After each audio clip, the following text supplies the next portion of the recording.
ప్రస్తుతం ఉన్న పరిస్థితిలో మీరు భారతీయ జనతా పార్టీ ఏ పార్టీతోనైనా పొత్తుండే అవకాశం ఉందా, లేకపోతే జీరో? అసలు ఇప్పుడు కాదు, ఫ్యూచర్లో కూడా ఏ పార్టీతో పొత్తు ఉండదు.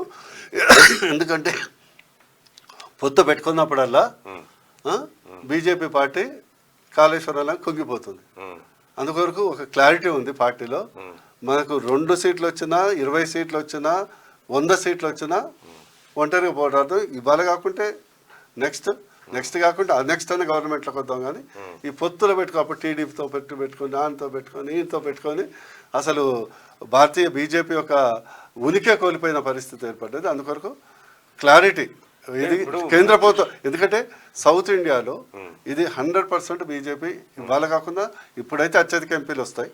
నెక్స్ట్ అసెంబ్లీ కావాలనేది కోరిక. ఎన్ని ఎంపీలు వస్తాయి అనుకుంటున్నాను? నేను అనుకోవటం మినిమం 10+ భారతీయ జనతా పార్టీ. ఏవే వస్తాయో చెప్పగలుగుతారా? ఇప్పుడు నువ్వు 17 ఇవి రావని నేను ఎందుకు చెప్తాను? అన్నీ 17 రాని చెప్పండి. రాని అని అనట్లేదు, ప్రస్తుతం మినిమం 10+. ఇప్పుడు నిన్న మోడీ 12 మన టార్గెట్ అని నిన్న అమిత్ షా గారు చెప్పారు. అంటే 12 ఫలానది రావాలని కాదు కదా. పోటీ చేసినప్పుడు ఓసారి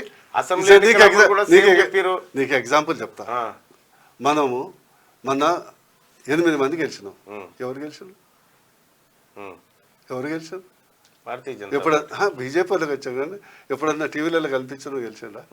పెద్ద పెద్ద నాయకులు. ఒక మాట అందుకని ఇప్పుడు చెప్పండి. ఇక ఆ రోజు భారతీయ జనతా పార్టీ ఎంపీ అభ్యర్థులు అందరూ పోటీ చేయాలి, బడాల నాయకులంతా ఎమ్మెల్యేలుగా పోటీ చేయాలని చెప్పి ఒకటి ఏదో అనుకున్నట్టున్నారు. లేదు, అట్లేదు. బండి సంజయ్కి టికెట్ ఇస్తారు ఫస్ట్ లిస్ట్ లోనే, అరవింద్కు టికెట్ ఇస్తారు. కిషన్ రెడ్డి ఎందుకు పోటీ చేయలేదు సికింద్రాబాద్ కాడ? కిషన్ రెడ్డి ఎందుకు పోటీ చేయాలి అక్కడ? ఒకటి, కిషన్ రెడ్డి గారు ప్రెసిడెంట్, మినిస్టర్, సరే ఉన్నది ఏకైక మినిస్టర్, ఒక అధ్యక్షుడిగా బాధ్యత ఉంది. తప్పేముంది? తప్పు కాదు కదా, బాధ్యతలు కూడా ఉంటాయి కదా. ఇప్పుడు బాధ్యత లేనప్పుడు ఖచ్చితంగా పోటీ చేస్తారు. నిజంగా చెప్పాలి, తెలంగాణ రాష్ట్రంలో మొన్నటి అసెంబ్లీ ఎన్నికల్లో భారతీయ జనతా పార్టీకి వచ్చిన ఓట్ షేర్ ఎంత మీకు తెలుసు కదా? 14.8 ఏదో ఉంది, అంతే కదా. మరి ఇప్పుడు ఎంత అయితే మీరు అనుకున్న 10+ అవుతుంది. నేను ఒకటి చెప్పనా, నాకు ఒక అంటే ప్రజలు ఎక్కడి నుంచి వస్తాయి ఈ ఓట్లు అంటున్నా? ఎక్కడి ప్రజల నుంచి వస్తాయి. భలే ఉన్నావు.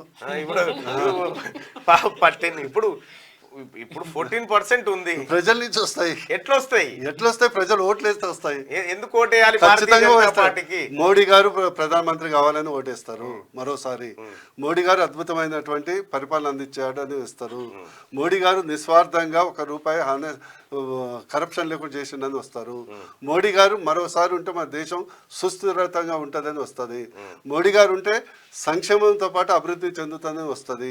మోడీ గారు ఉంటే ఇప్పుడు ఆర్థిక వ్యవస్థ 11 నుంచి, మోడీ గారు ఉంటే కేసీఆర్ అరెస్ట్ గారు, మోడీ గారు ఉంటే ఆయన అవినీతి పైన విచారణ జరగదు, మోడీ గారు ఉంటే కేసీఆర్ సేఫ్ జోన్ లో ఉన్నట్టు, తెలంగాణ రాష్ట్రం సర్వనాశనమైనా కూడా మోడీ గారు పట్టించుకోలేదు.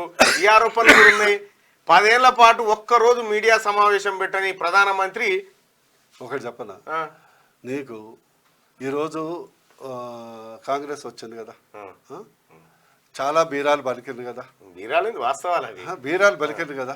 ఈరోజు కేసీఆర్ టచ్ చేసి చూడమని ఎందుకు టచ్ చేయరు? చెయ్యమని ఈ సొల్లు డాక్టర్ సాబ్ ఇగో ఈరోజు చూసిన ఒక్కటే మాట.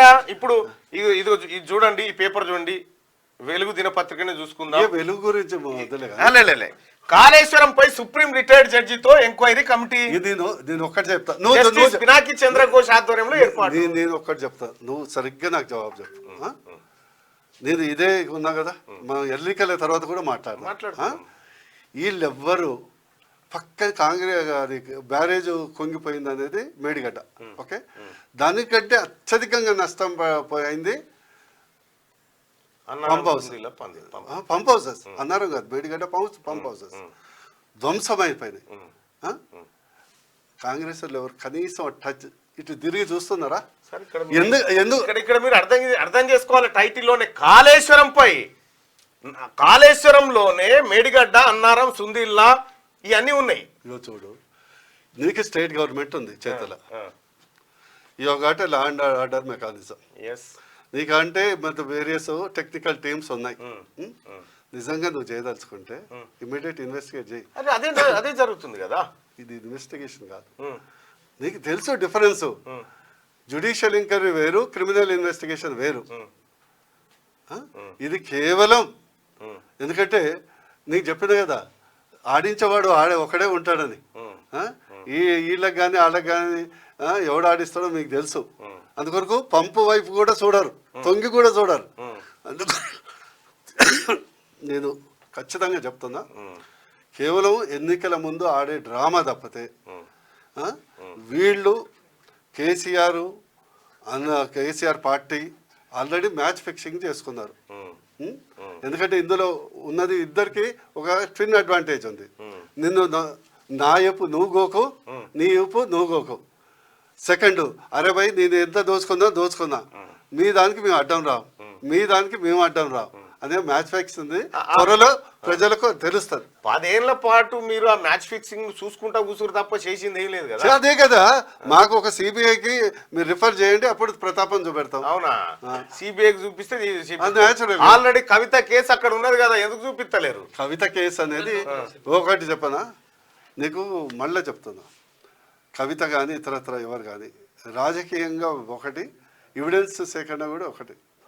మరి ఏమి ఎవిడెన్స్ లేనప్పుడు, ఎవిడెన్స్ దొరకనప్పుడు పాప అమ్మాయిని ఎందుకు ఏడిపిస్తారు? ఎవరు ఏడిపిస్తారు? కన్నీళ్లు పెడతా ఉంది, ఆడపిల్లని పిలుస్తారా? నువ్వు పోయి ఓదార్చు. నేనెందుకు ఓదారుస్తా? ఓదార్చాల్సిన భారతీయ జనతా పార్టీ మీరు కదా. మీరు ఓదార్స్తురా అమ్మాయిని? ఆ పాప అమాయకురైనటువంటి అమ్మాయిని గడికోసారి నోటీసులు ఇచ్చుకుంటూ వాళ్ళని ఇబ్బంది పెడతా ఉంటే నువ్వు ఓదార్చు. నేనెందుకు ఓదారుస్తా? అట్లనే నడుస్తుంది. మీరు ఏడిపిస్తున్నారా ఇప్పుడు అమ్మాయి? ఎవరిని ఏడిపియం. ఒకటి చెప్పనా, ఇదంతా జస్ట్ కాలయాపన తప్పని నథింగ్. నేను చెప్తున్నా, మీ తెలంగాణ ప్రజలు గుర్తుంచుకోండి, కాంగ్రెస్ పంపు వైపు హౌజుల వైపు చూడదు, కరప్షన్ వైపు చూడరు. అందులో వచ్చినటువంటి మీరు ఎంత తీసుకున్నారు, మాకు ఎంత ఇస్తారు, జరగబోయేది అది. అంతిమంగా మనలాంటి వాళ్ళము బేగానే షాదీ మీద అబ్దుల్లా దివానా అని నువ్వు అక్కడ మొత్తుకోవటం, నేను ఇక్కడ మొత్తుకోవడం తప్పితే మనకు వచ్చేది. ఇప్పుడు మనం పరస్పరం, ఇప్పుడు నేను కాంగ్రెస్ పార్టీలో ఉన్నా, తమ భారతీయ జనతా పార్టీలో ఉన్నారు, ఎజెండా ఒకటే కదా. ఎజెండా ఒకటే. నేనేం బూర నరసయ్య గౌడ్ గారు భువనగిరిలో ఓడిపోయి కాంగ్రెస్ గెలవాలని నేను కోరుకుంటా, మల్లన్న గారి మాట ఓడిపోయి నేను గెలవాలి అని చెప్పి మీరు కోరుకుంటా. మనస్ఫూర్తి నువ్వేం కోరుకోవు, అట్లుండదు పార్టీ.